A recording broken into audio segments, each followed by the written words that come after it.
Hey, what's up, y'all? I'm Aik Brown, and check out my episode on 34 questions. What's going on, folks? Welcome to 34 Questions. Tonight, I have a very special guest. Mr. Aik Brown is in the building. How you doing, sir? I'm doing good. How you doing? Doing good, man. Doing good. And like I said before, thank you again for coming on and, sharing your story. Definitely appreciate it. Yeah, no problem. It's my pleasure. Show. For the folks out there who are unfamiliar with the flow of the show, we do some intro questions, some warm-up questions just to, set the tone of the interview. And then I do got some game type things I was telling you about we're going to try out today. And then also a few curveballs. You probably seen that on the document. And then of course the main portion of the interview where you choose numbers between 1 and 34 and we get the conversation rolling that way. Sound good to you? Yeah, sounds good. All right, man. Well, my very first question for you is, how have you been? You've been doing well? You've been going through, it's been a crazy year, man. How you been, man? I've been good. I feel like, just from what happened last year, it's just a lot of growth that I'm going through. And also just, I feel like I'm going through so much development within myself and within my artistry and within my relationship, just like all types of things. So I would say, I'm feeling pretty good. And ultimately, I just feel like I'm building, I'm rebuilding, and continuing to look forward to some greater things in the future. So I feel that, man. I mean, that's probably like one of the biggest positives we could get out of the past year or so is that there's been a lot of time for growth, and I feel you. I've been in the same boat. If you don't mind sharing, what do you think is the biggest way you've seen growth in yourself over the past year? I think the first thing is just like acknowledging my faults and the things that I feel like are mistakes or things that I wish I could have done better, and not holding on to those things anymore, and like letting go and just either moving on or building upon those things. So that comes with like my relationship, that comes with my artistry, that comes with making like business decisions and taking risk and things like that. You know what I mean? I think that I got you. No worries, man. All right. Well, we made it to the icebreaker portion where it's a one-word spelling bee. I don't know if you're down. If you're down, or you could pass if you like. A one-word spelling bee? One word, just one word, man. Okay. All right, let's do it. So your word is going to be. Let me see. All right, let's see. Daiquiri. Daiquiri? Ooh. Yeah, this might throw me for a loop. Oh, buddy. Dang it, it's crazy because I feel like I don't really drink daiquiris. I'm just gonna go for it. Daquri? One more try, man. One more time. I feel like there might be a C in front of that Q. I feel like it's one of those type of words. It has a lot of like the way it's spelled. It's not how it sounds to be. I mean, for me, I would have never really known unless I drank daiquiris all the time. But yeah, give it a For shot. sure. Give it a shot. All right. Well, since that was wrong, I'm just gonna take another guess. But Daquri? I'm sorry, man. The correct spelling was Daiquri. That Wow. Diaq, I would have never thought that was Dak, right? Yeah, no, definitely. Damn, I feel like I need to low-key pay attention to that now. Nah. Now you could use it. You could use it on other people now. Yeah, definitely. For sure, man. Well, thank you for participating. So lately, I don't know if you've seen the other episodes, but basically if a contestant got it right, or not contestant, but a guest got their word right, then that would mean they would qualify for the spelling bee of 34 questions. However, that list has gotten so long that I've had to kind of switch it up. So For any of the games that you do play on the show, if you do get it right or you finish within the time, the prize is that you get to turn a question on me. If you ever get to a question where like, I want to flip it back to you, you could flip it back to me. So that's a little new thing. All right, man. So moving on to the warm-up questions. The first one is, what would you like the audience to know about you? I know there's a lot of like. For the folks out there, I met you at a trap art event a long time ago. Long time ago. So what would you like, the audience to know about you? Well, first off, I'm an artist, muralist, and educator. I'm based out of Oakland. I'm originally from Sacramento, born and raised. I've been doing art all my life.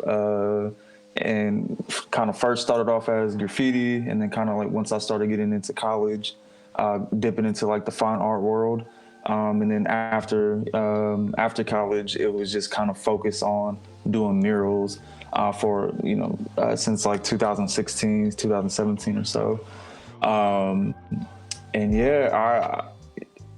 Like I would say too, I don't know, fun, outgoing guy. I can be a little shy at times, but I'm definitely always down for some fun. Always down for art, talk about art, and I absolutely love teaching. And I'm not a teacher. That's why I always say educator. I've been working in education for about 7 years now. Starting off with early childhood education, and then moving into nonprofit work. And also like community activism type of work as well. So, I'm pretty versatile when it comes to the arts, and also, coming like into education as being almost like very intuitive. But I just take all my experiences and take everything that I learned, and just try to turn it into, positive situations, and also, being that person and being that role model to a lot of young artists and young folks that look just like me, or even those that don't. So, no doubt. I guess in a nutshell, that's low-key who I am, or who I want people to know me as. For sure, man. For sure. Would you agree that not everybody can work with kids? Like, have that vibe or like that chemistry? Yeah, I guess it depends, like what age we're talking about. Because I worked with everybody, but yeah, I think I get pet peeves sometimes of like seeing how people interact with kids, whether they're toddlers or elementary or high school. Like some people can be a little bit nervous, especially in the high school realm. But if you just be yourself and come with an open mind and willing to work and adapt, then I think the kids are gonna accept you no matter where you go. So, I kind of have an advantage because they don't, a lot of kids don't see males a lot when it comes to education, and then when they see somebody like a black and brown individual that's kind of like representing them, that they're like, wow, like, okay, like I might have to see what this dude is about, and I might have to listen to him a little bit. So I think that kind of gets me into the door a little bit more, and kind of makes the kids, I don't want to say respect me, but just being a little bit more open to me. Yeah, man, that's interesting. I had worked with kids, it's funny, I'm just jumping back into working with the youth, and I'm super excited, man. It's been one of my biggest regrets, leaving a position a couple years back. I chased the money, which didn't really fulfill me the same way that working with the youth does, What would you say is your favorite part of working with the youth? Man, just their energy. Like, I feel like I'm not that old. Like I'm only 26, and I work with high school students currently. But I would say like they just have this energy, and just like full of like pretty naive, but also just hella ambitious. You feel me? Like I feel like and it's cool to be in that space to where you can help them, like, you know, kind of work through those things and work through those situations, and really try to figure out who they want to be and who they want to become, from a personal level to a professional level to career wise. It's just really cool to see what they want to get into and how they plan to develop themselves as an individual. I feel you, man. That growth is it's special to be a part of, man. Like, it's I don't know if our teachers or our mentors back then kind of, like, you know, appreciated the way I think, you know, I feel like you do and the way I do, as far as like being a part of someone's life as they're growing up, man. It's pretty special. Yeah. All right, man. Well, my second question of the warm up for you is, if someone were to pay you a tribute, how would you like to be honored? If I was going to tell myself, today I'm going to do something for Aik Brown, what could I do? What small act could I do? Damn, that's a heavy one. Yeah, I guess I would say that, like, acknowledging more than me and like my accomplishments or successes or whatever it might be. I would just say, like, my message and like my goal in life. And I created this slogan when I was in college for myself, is passionate creativity through the service for humanity. So no matter what I did, I always wanted to make sure that I did it in like a creative or art type of way. And also, while I'm being artistic and while I'm being creative, I also want to be a service to humanity, whether that's in my community, not in my community, young folks, old folks, like, it doesn't matter who.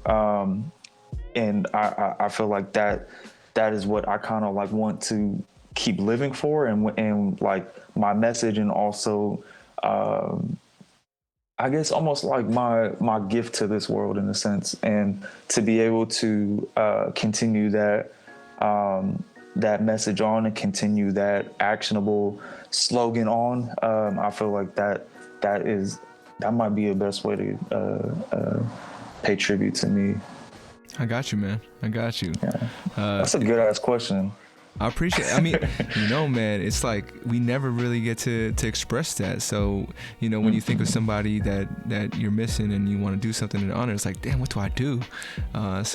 Yeah, I'm glad I have this collection now that I can kind of go through, and, you know, I know, and the audience out there, whoever listens to this, to be like, okay, now I know what I can do, you know, to keep your spirit alive or keep them with you. So thank you. Yeah, appreciate that. That's a very unselfish question. That's amazing. I like it. Appreciate it, man. Feel free to use it, man. Start the conversation with your folks. It's definitely. And then the last question of the warm up is, on a scale from 1 to 10, how well do you know yourself? Ooh. I would, like, right off the top, I was gonna say like a 9.5, but I keep thinking of myself in, like, from like my mom's perspective and also from my partner's perspective. Like, you know, I would say like an 8, just because, like, I can be a little naive about like the way I act, or like the way that I interact with people, or the way that I cook, or sometimes I might be a little controlling, whatever it might be. Like, sometimes I either lose sight of that or don't know. So I would say a solid 8. Say a solid 8 for sure. Yeah. For sure. What would you say is your favorite thing about your personality? Ooh,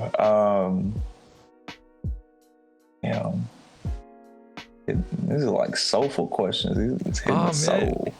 Yeah. You haven't checked out any of the previous episodes? Because that's even better, because now you're gonna get caught off guard and stuff. But I checked out one, so okay, for sure. Like I wanted to kind of come into this like open-minded and not so much like, you know. Gotcha.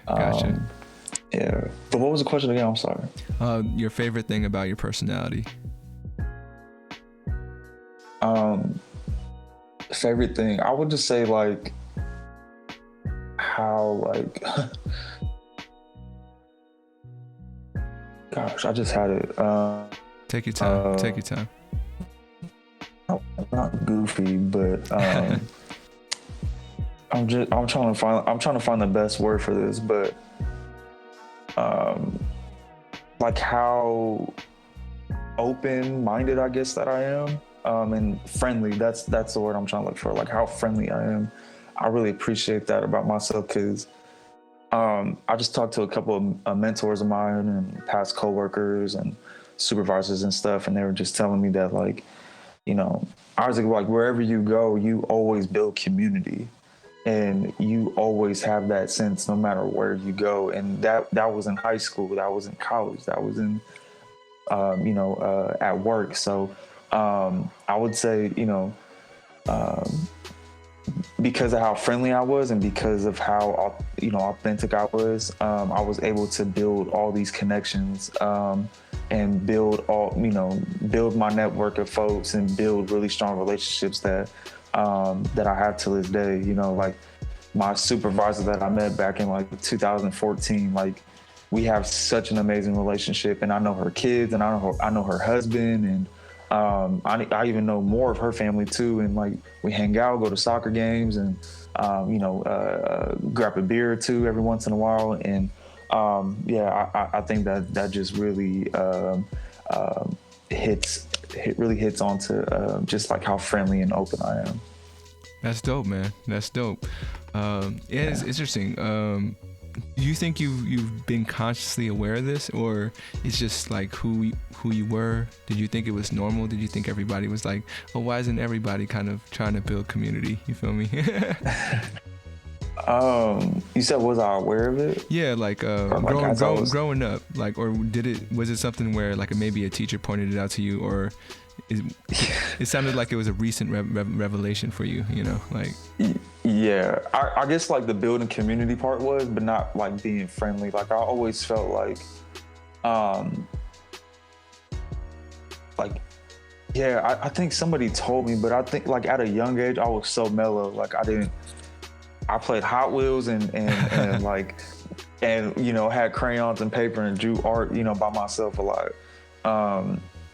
But like, as I was growing up, just like being around my cousins and my brothers and sisters, and like, I always felt like I was an observer first, and then I was able to come in and communicate and interact with people. And I feel like I was always the type of person that's like, finds the energy first and then try to see how I fit within that energy.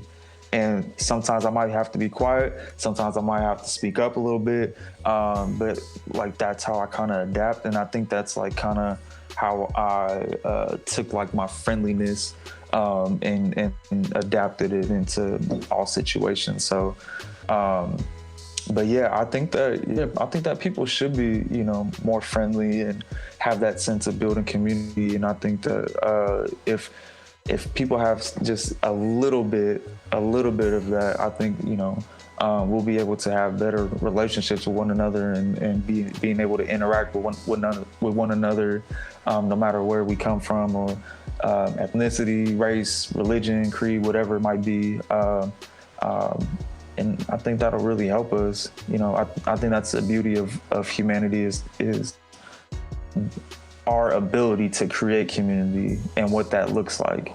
And usually with community comes culture, and to have, several cultures and to be able to break bread and share stories, like that's a beautiful thing within itself. So I think that's kind of like what I value when it comes to like, like being friendly and also like building community wherever I get placed. So I feel you, man.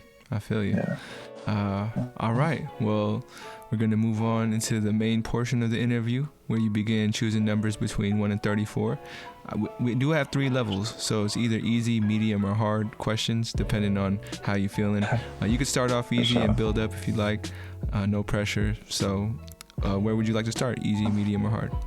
Yeah, let's go easy first, bro, because them first couple questions. I got you. And remember, if there's anything too personal or anything you don't want to talk about, feel free to pass. No pressure. Sure. All right, man. Throw me your first number. Let's go with 21. 21. What's been your greatest highlight? You know, just maybe a personal achievement, maybe I don't know if you played sports at all, if there's a certain game-winning shot you made, or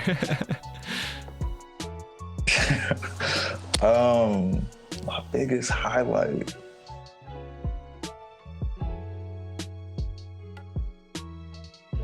Just knowing me, it would have to be like doing something for somebody else or something like that. Okay. But, okay. Oh, actually, my biggest highlight, my first solo art show.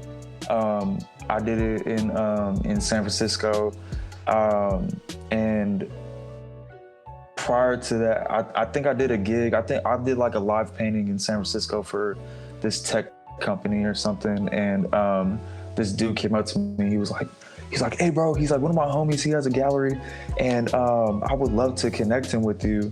And I was like, sure, like, here's my business card, you know, handed it over. And I think I heard from him like a day or two later. And bro was like, "Hey, like, I really want to bring you in and show you the spot. And I would love to have a show with you, or, you know, for you to be able to show off your work." And I was like, cool. And I think it probably took about a month or two to gather and you know, hang up my work and things like that. And yeah, like, I got ready for the show. I came up with a name. Like, I you know, wrote a little description about it. I had like all my artwork from like college and a little bit from post-college. And I invited all my friends, family, whoever can come. I invited damn near everybody. And just to see like my friends and my family and my girlfriend's family and friends and people who I never met before, like, all coming together in this one place to talk about my artwork and to talk to me and to, like, for people to interact with me and my family. Like, I don't know, it was just a really special night. And like, you know, there was beers and things there, but I couldn't even drink because I was so busy talking. Like, I literally couldn't take one sip of anything. Yeah, you don't want that, man. Go ahead. Yeah. Yeah, but after an exhausting night, like, I was just tired and everything, but I was just so grateful to have that opportunity to be able to showcase my work. And yeah, like I said, like, I was just super grateful for the homie to, you know, hook it up and to, you know, for me to be able to have my first show, and especially in San Francisco, like, it was pretty dope. Like, I think that was like one of my biggest highlights. Yeah, definitely one of my biggest highlights. It was a really special night. That's what's up, man. How many pieces did you have to get prepared for that? Was it like you had to get like 30 things you put up, or? Yeah, I think because I was like working, so it was like hard to like make work just solely for the show. So I had like a whole bunch of stuff I've been working on for like the past 2 years or so. And then like a whole bunch of drawings that I had. And then I made like some prints that people can buy. And I think I had, including the drawings and the paintings, I think I had over like 50 works or so. Just because there were so many like big and small drawings, I was able to like just throw up on the wall. Yeah, so it was a really fun and successful night for me. It was really memorable all the way around. Did you do that like that? I don't know if you've watched Fresh Prince, but there's that one scene where he's like in the middle of the room and he just looks all around. Did you have one of those moments, just like taking it in? Oh, last episode. You know what I mean? Yeah. Like, yeah, low key, like, yeah, I was looking around at my work and just like in awe of the fact that like I had that opportunity, because not very many artists are able to do that, especially in San Francisco. Like, that's like low key unheard of, you know? So, yeah, I think I was just really grateful of the opportunity. And yeah, low key, yeah, I guess just wow of having a night like that in a show like I did. So, I think I was just hungry though. I was just hungry to have another one and have more and more and more. And I was like, you know, like, damn, like maybe I can just keep asking folks, you know, who has a gallery or who I can showcase for. Cause not even about, the making money. Like I was just I love bringing people together, man, whether it's a family barbecue or, going out to dance or whatever it might be. Like I just love being around people, and to have people that I loved and people that I didn't know, and being able to share that moment with people. It was, like I said, it was just really, really special. No doubt. How many shows have you had since then? Since your first one, I guess. I met you in trap art. I forget where, because I've done so many of them. But I think I did like 20 trap art shows. I might be exaggerating, but I did a lot. Yeah, that's sick. Yeah, I did a lot. Bouncing from, I did a lot in San Francisco, and then in Oakland, and then I did a couple in LA. And then when they were traveling to like Detroit and New York, I wanted to go, but yeah, I wasn't able to go. But yeah, I did like trap art, and then just like a couple of like pop-up shows in Sacramento that I did. So I would say I probably had like maybe about 20, 25 shows or so that I was able to do. So yeah, I was pretty prepared, but just having to do an art show solely by yourself is pretty tough, just because you have to have so much work to be able to hang, you know what I mean? And being aware of the dimensions of the gallery, because you can't be putting too much stuff up. So yeah, you have to be able to let the space breathe a little bit, because it can be a little overwhelming to the viewers. So. Nah, man, that's one of the mistakes I've made. Probably at trap art and other events I've done, with my product, I would put it everywhere and put as much as I could out there, just so people knew I had it. So I never really thought about the aesthetic, and you want to make it look clean and all that stuff. So yeah, for me it was a learning moment for sure. Yeah, definitely. All right, man. Well, actually, before we move on, I do want to ask you about this particular question, because it's so current. NFTs, you doing it, or is that like? I feel like artists, they put their stuff out there, and it all of a sudden, digital things happen. But yeah.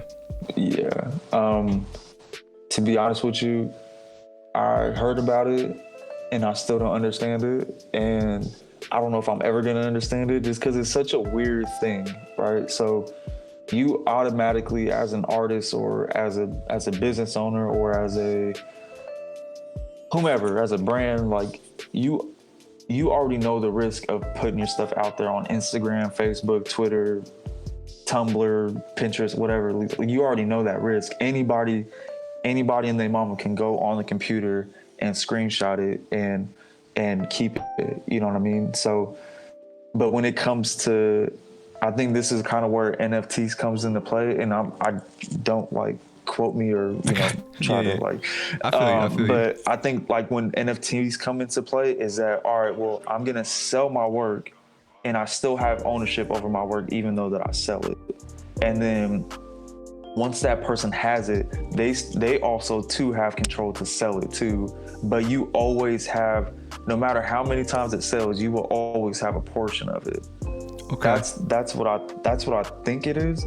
But it's also still confusing. I mean, the way you described it just makes me think of like, royalties and stuff, or licensing your artwork. And then like I could put your artwork on a shirt, but then I would always have to give you a portion of whatever comes off from that shirt, right? Or yeah.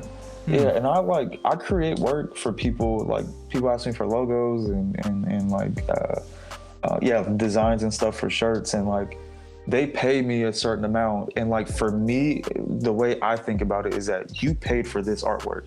Like I can still use it because it's mine. Like I can use it however I want to, but also like I'm gonna give you that respect and also acknowledge that you're gonna do whatever you want for this, for reproduction, for prints, for whatever it might be, because you paid for that artwork. I can't really tell you what to do because you paid for that particular service.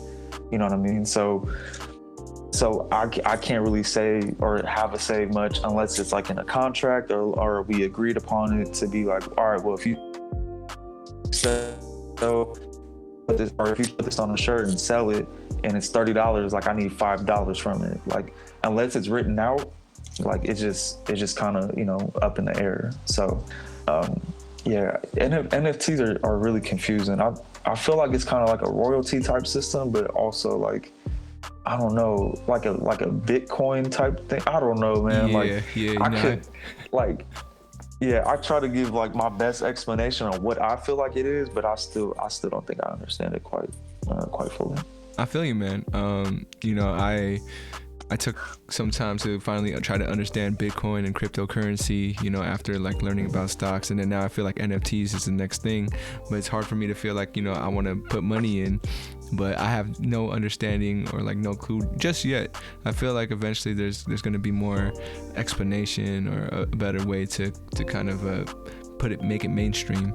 But for now, it's just like, man, I feel weird like saying I got a piece of this artwork, but I don't even know what I'm gonna do with it. Like you said, it's right. Easy to screenshot. I'm sorry, but it's the truth out there. But yeah, I always give credit, but yeah, and yeah, that's where things start to come into play. It's just like, you know, with TikTok and like being able to repost things. Like people don't have to give you credit. Like that's their right, and there's no rules of that. You know what I mean? So, you know, somebody can literally be using my art and reposting it and posting it and posting it. And I might not have any idea about it. So it's just, you know, but that also, you have to understand as an artist or a businessman or a businesswoman, whatever, like you have to understand that if you put it out on the internet, you put it out on the internet, so anybody can grab it. You know what I mean? So, but I don't know. For me, I feel like that's a risk, a good risk, just because it gets my work out there. I get some business from it, and also, you know, if people use my work, you know, I wish that they could come up with stuff by themselves, but you know, I guess it is what it is. But yeah, I'm not the lawsuit type of guy. I feel you, man. But I mean, like, it's still nice to know that your energy is out there. It's being shared, or like, you know, your creativity, right? Definitely. What is your main medium? Like, do you do stuff, you know, physical, digital? What's your choice? Yeah, physical for sure. I'm a painter first, more than anything, and then I consider myself a muralist, and then from there I work in digital work, drawings, illustrations. I do watercolors from time to time, but I work in a lot of medium. I think I'm pretty versatile, but I usually try to keep it to either, you know, pencils, inks, spray paints, brushes. Like I just try to keep it within that realm of like, I just try to keep it in that realm. I'm not much of a sculpture guy. I'm not much of a you know, clay person or whatever. Like I'm pretty like 2D art. I'm a very 2D art person. For sure. Yeah. I got a question for you after the interview's done. I'll save it for then. For sure. All right, man. Moving on. I got another game for you. It's a riddle challenge. So you'll have 1 minute to solve a riddle, and if you can do it. Are you a riddle person or not so much? Nah, bro. Like this will be a perfect thing for my girlfriend. She absolutely loves things like this. So I'm gonna try to tap into her brain a little bit and see if I can figure this out. Yeah, we'll see, man. And you know, when she checks out this episode, I'm curious if she gets it, you know, before timer runs out. But sure. All right, man. Here we go. I'm gonna put the timer up. Ooh, there we go. It's gonna, after I say the riddle, I'll start the timer. Okay. Your riddle is: can you name 3 consecutive days without using the words Monday, Tuesday, Wednesday, Thursday, Friday, Saturday, Sunday? So 3 consecutive days without using the days of the week. Can you name 3? Oh, shit. Here we go. Timer's on.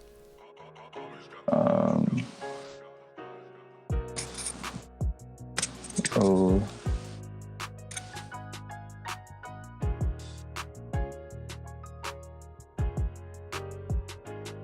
yesterday, today, and damn,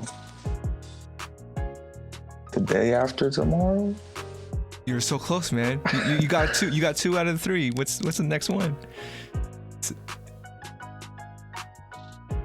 Because past, present, and then future.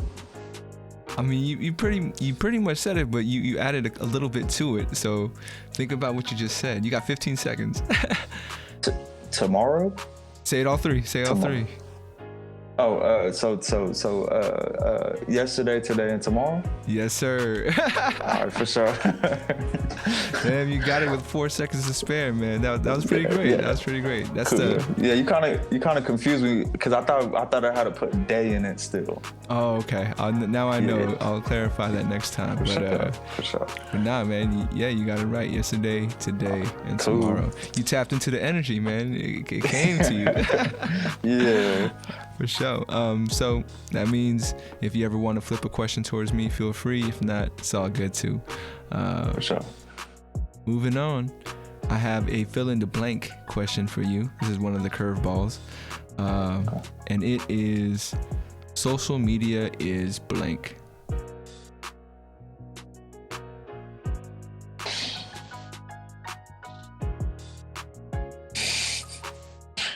I have a love-hate relationship with social media. But social media,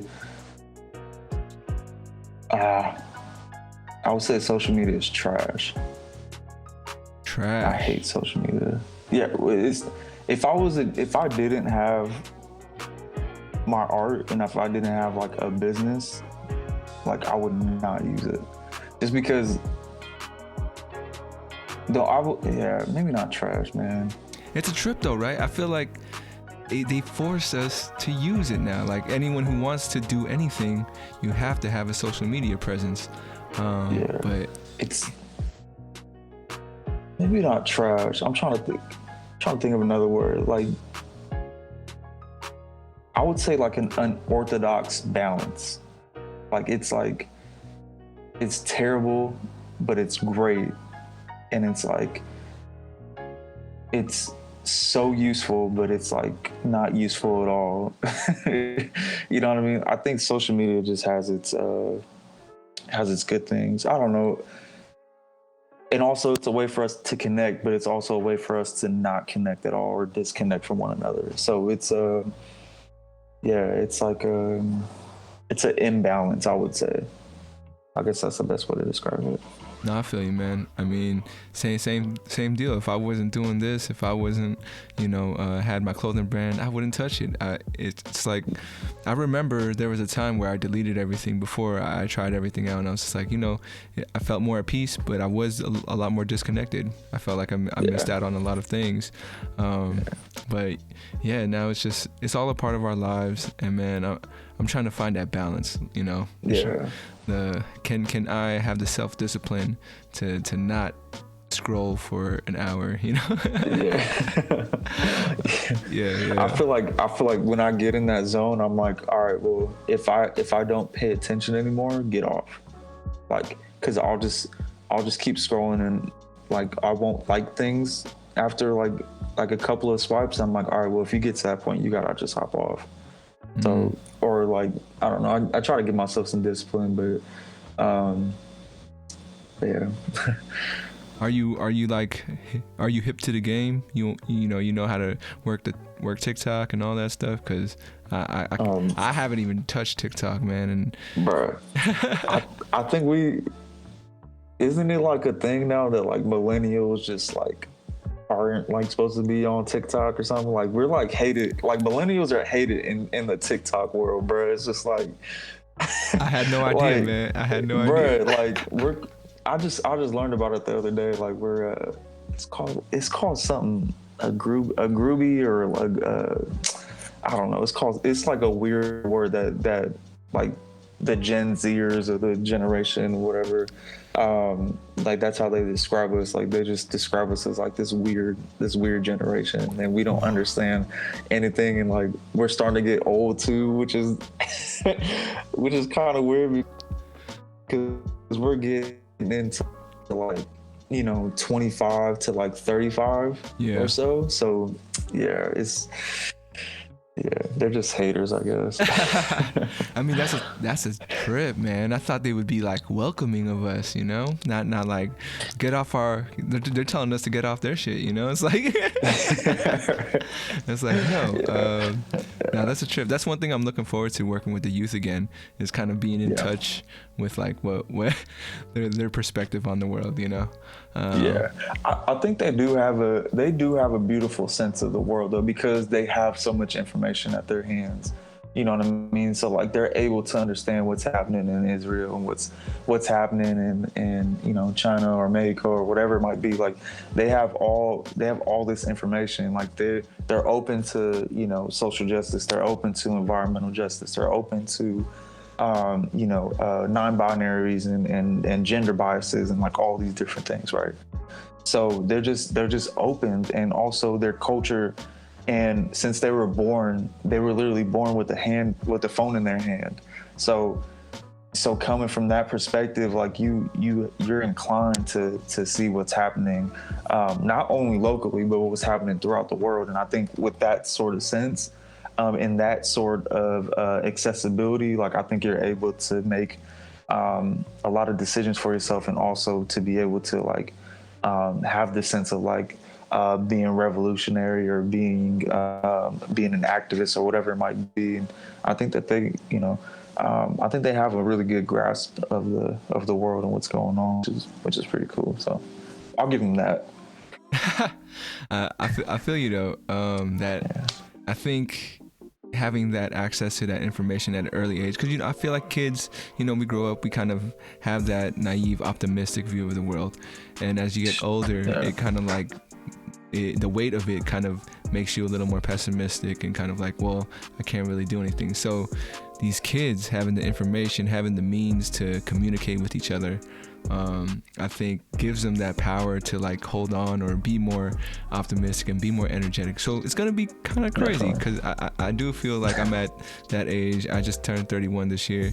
I'm at that age where the pessimism is kind of setting in, but like for me, the whole vision of like, oh, I want to change the world is still there, but instead of doing it all at one time, my focus is kind of like doing it individually. So, with this podcast and everything, it's like that's the only way I can do it. But these kids, man, I'm excited. I hope I'm around to see, what they're gonna do, because I think also with what everything's happening, that pressure is gonna force them to do something crazy and big.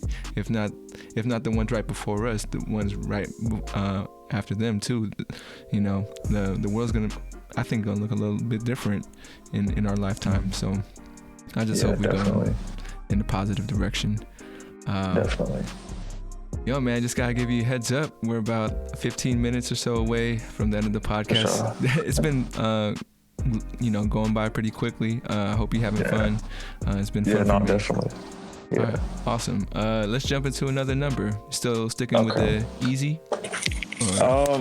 Let's since we don't have very much time, let's jump to a harder question. All right. I mean, let's do it. And then I'll go with 5. 5. Have you ever been bullied? Ooh. Yeah.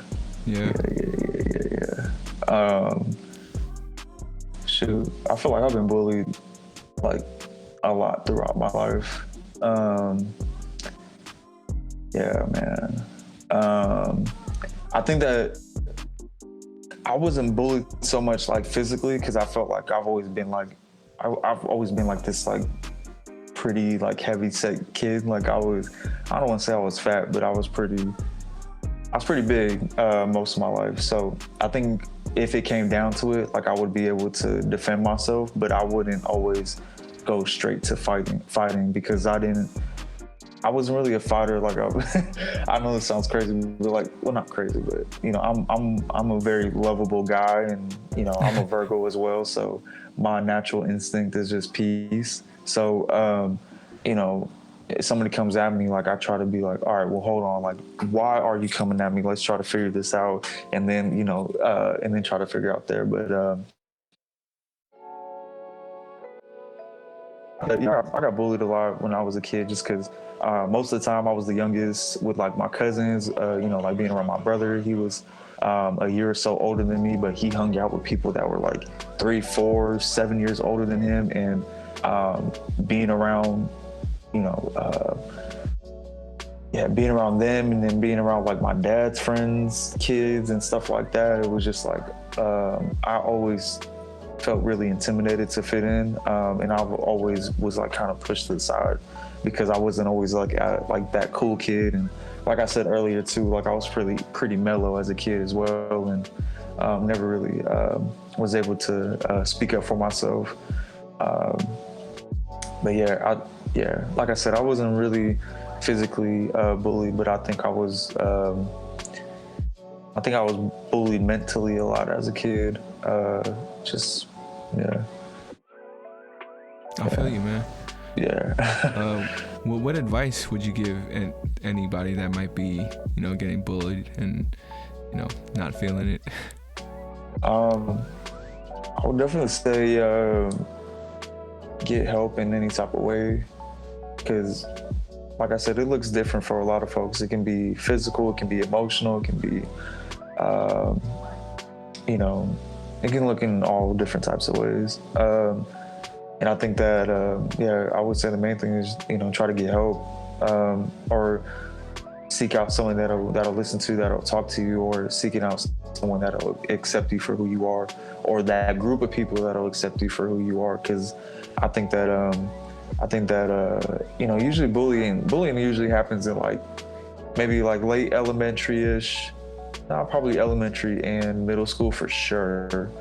And I think that that's just a really trying time in a lot of our lives, being young, because we're still trying to find ourselves, and we're still trying to see where we fit in. And society already puts us in this hub of like, oh, well, you need to be this, you need to be a skater, or you need to be a football player, you need to be, you know, whatever, right? You kind of have to find your group, and I think that society puts that onto us as well, like with like picking certain racial groups and picking certain cultures and picking certain things, because we're built in this like separate society, right? So I think that it goes the same way when you're in middle school, is just trying to find yourself really. And I felt like I was always open to so many people and so many like groups, and I wanted to hang out with the skaters and skate, and I wanted to play football, and I wanted to hoop, and I wanted to, you know, be in the band, and I wanted to go dance, and I wanted to do all these things because I wanted to learn something new, but I also wanted to be around those people, because I always thought everybody was so tight, like, cause like the, you know, like the whole, like the nerdy people had their thing, and then like the skaters had their thing, and then like, you know, all these people had their thing, and I wanted to be a part of that thing. And all, like, I feel like I always wanted to relate to people in some type of way. And I think that when you find those certain groups that you can relate to, I think that it really changes your life, and it also changes your point of view as a person. So, and then when you see somebody that's different from you, and you come from a more like controlling situation, then that's where I think bullies start to come into play, because you want to have power over somebody that not necessarily doesn't have it, but doing it to somebody that hasn't quite got that, hasn't quite figured out their identity, or has completely figured out their identity, and the person that is bullying them hasn't understand where they are or where they come from quite yet. Mm-hmm. So, yeah, or feeling like they have to do certain things to fit into a certain culture or subgroup. So, But yeah, that was kind of a long drawn out thing. But to answer your question, I think the best thing to do is I would say just find your tribe, find a group of people that you feel best in, and yeah, just seek help.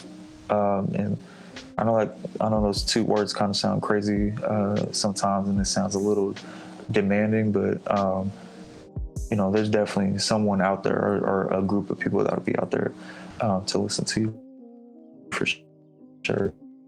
So yeah, I think I kind of just grew up with a tough bone.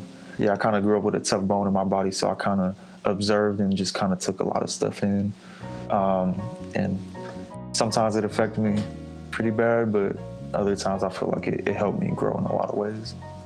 Always two sides, man. Always two sides. And yeah. You have you ever gotten a chance to kind of have some closure with those bullies? I don't know. I don't think a lot of people get that opportunity. So I want to shout out the homie that felt like he was my bully, and we talked it out. He apologized it to me, and it's funny because he was still like one of my homies. We were on the same sports teams. He came over to my house, and we were homies. But like there was times where he did kind of get under my skin with the name calling or whatever. But yeah, how about you? Have you ever had a chance to talk it out with whoever was playing that role? Yeah, I guess I never really I don't think I ever did that, like met up with somebody or like was close to somebody and I was like, hey, like I don't like what you're doing or whatever. Like I don't think I had that guts to do that, and I think that I kind of just handled it myself. And for me, like I just wanted to have friends and I just wanted people to love me. And when people didn't love me or people that didn't want me around, then it's just like, all right, well, I'm not finna keep giving you this love if it's not finna be not gonna be returned. So yeah, and that goes for the male figures in my life, the female figures in my life. That kind of went with everybody. For sure. All right, man. There's about 9 minutes left in the podcast. I wanted to try this other game, but actually I'm not going to make it a game. Since it's a new thing, I'm trying to, I don't know, what's another word for mantra? Like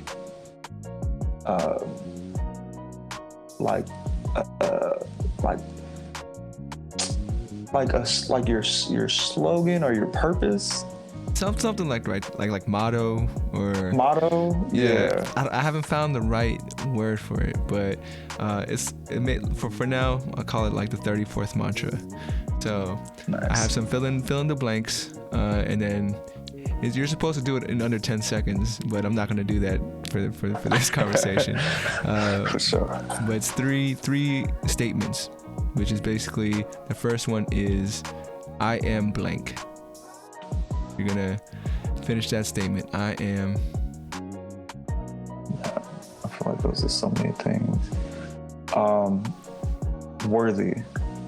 All right, I like that. I am worthy. Yeah. Second one is I can blank.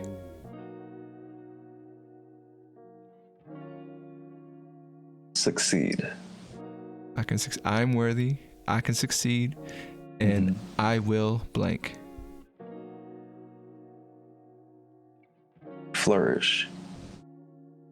All right, I am worthy, I can succeed, and I will flourish.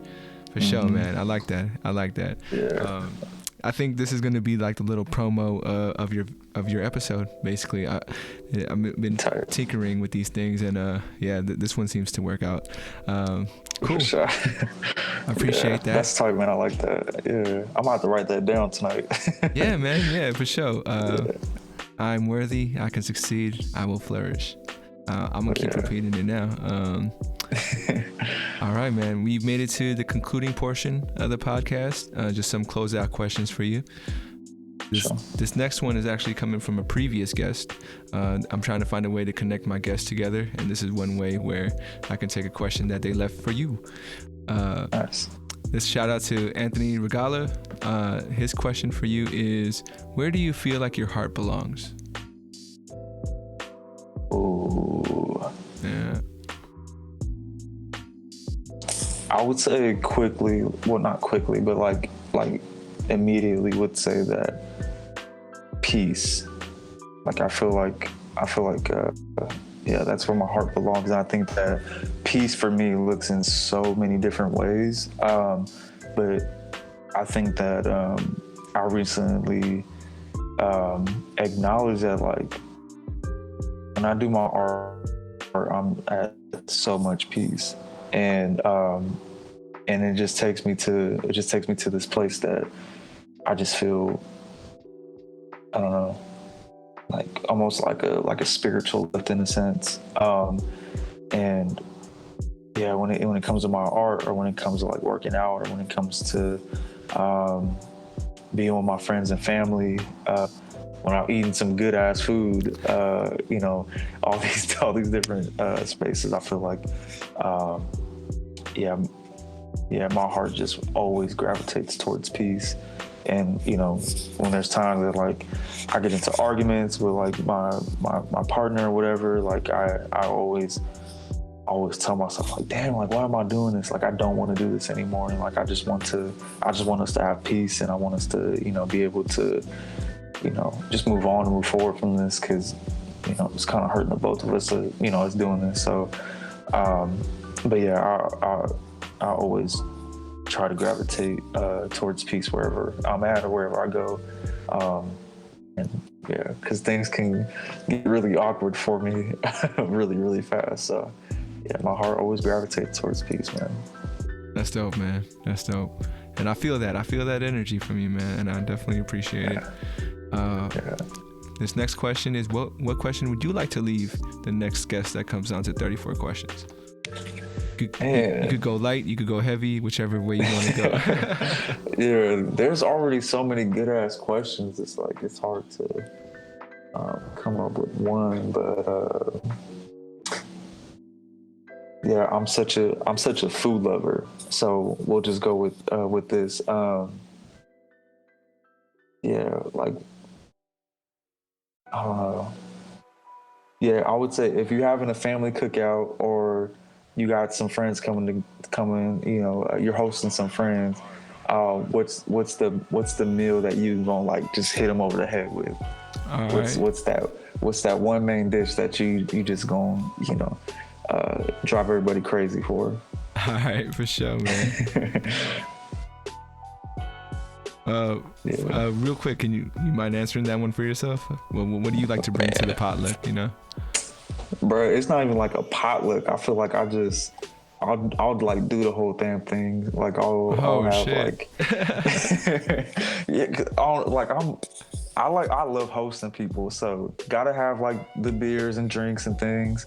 And then yeah, it just depends on what the mood is. But I feel like you should always have like some type of like charcuterie board or something of like just like some quick finger foods, like, you know, some carrots and hummus, you know, some, you know, pretzels and hummus, whatever, you know, kind of having some things to dip, some crackers and salami, whatever.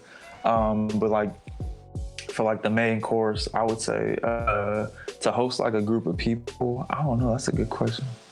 I can't even answer my own damn question. Don't worry about it, man. Don't worry about it. Yeah. But yeah, I don't know. I'm pretty vegan for most of the week, but shoot, I would say my go-to, just like one of my favorite dishes growing up was fried catfish and some seasoned fries. Oh just shit. Like, catfish you don't have every day, man. That's a treat sure right there. Yeah. Yeah. So maybe that, and then like you kind of have to balance it out. So like a nice salad, or you know, some vegetables, some good vegetables on the side. You gotta have some vegetables, man. Yeah. Hell yeah. For sure. Catfish and some seasoned fries. That sounds bomb as hell, man. All right, and then my very last question for you, the question that kind of ties it all together. What would you like your descendants to know about you? You know, 500 years from now, they kind of watching this video, trying to figure out who they are. Like, what would you like them to know about you? Damn, my kids. Yeah, man. Like all the way down the line. Like, because, you know, that's a big thing that inspired this, is that, you know, we don't know our ancestors like that. So trying to create that platform where we can have something for them to kind of like be like, oh shit, that's what they were like, you know. Like, you know, my great grandfather was all about peace, you feel me, you know. Yeah. Shoot. Yeah, I think damn, that's a good ass question. I think that like, yeah, it would have to do with peace, but also kind of like going back to like my slogan as well is like just being a service to humanity in making an impact. And it can be from a small level, can be from a local level, you know, worldwide, whatever. I think that yeah, being there for your brothers and sisters, being there for you know, our fellow humans, you know, no matter who they are, what they go through, just being there and being present and sharing each other's space and time. I think that's something that I really would want to pass down, and, you know, tell my children's children to hold up that legacy, and also to you know, to build your own foundation as well, because I think that's something that's like, you know, for my family, that's something that don't even make sense to do, to build your own foundation, whether that's through like a business or, you know, having your own, or, you know, saving money or whatever it might be. Like, I think that having your own foundation, I think you can kind of control the narrative a little bit better when you have ownership of something, and when you have your own things and you can answer to yourself. I think it just hits a little differently. Yeah, and also just like generational wealth, and I think that can look in a lot of ways, you know, just kind of depending on how money's going to look, you know, 500 years from now, but passing down some type of wealth, because I think wealth can be from a knowledge standpoint, from a monetary standpoint, from a health standpoint, right? It's like all these things. So having a good sense of wealth, well-rounded wealth, I'll say that for sure. So yeah, I'll say those three things. For sure, man. Thank you. Yeah.